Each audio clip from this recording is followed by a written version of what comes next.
नमस्कार, मी reiki master Rajshri. स्वागत आहे आपलं माझ्या यूट्यूब चॅनलवर. तर आपण आत्ता नवरात्रीमध्ये देवीच्या भक्तीत रंगलो आहोत. देवीचे गुणगान गात आहोत. देवी आपल्याला भरभरून आशीर्वाद देत आहे. नवरात्रीचा आज 8वा दिवस आणि 8वी माळ. 8व्या दिवशी देवी महागौरीची पूजा केली जाते. त्यांचं स्वरूप अतिशय शुभ्र आणि शांत आहे. त्या पवित्रता, समाधान आणि शुद्धतेचं प्रतीक आहे. ही देवी खूप सौंदर्यवान आहे, म्हणून या देवीला स्त्रियांची देवी असेही म्हणतात. या दिवशीचा शुभ रंग मोरपंखी आहे.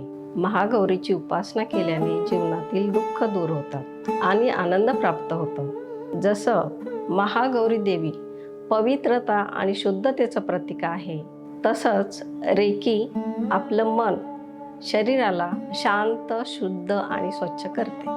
रेकी आपल्या 7 चक्रातील अडचणी दूर करून त्यांना संतुलित करते.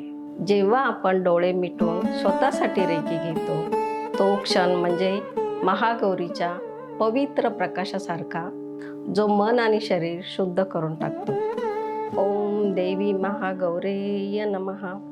ही माहिती तुम्हाला आवडली असेल तर चॅनलला सबस्क्राईब करा, व्हिडिओला लाईक करा आणि आपली मतं, विचार कमेंट्समध्ये जरूर लिहा. पुन्हा भेटूया 9व्या दिवशी 9व्या माळेला. जय माता दी.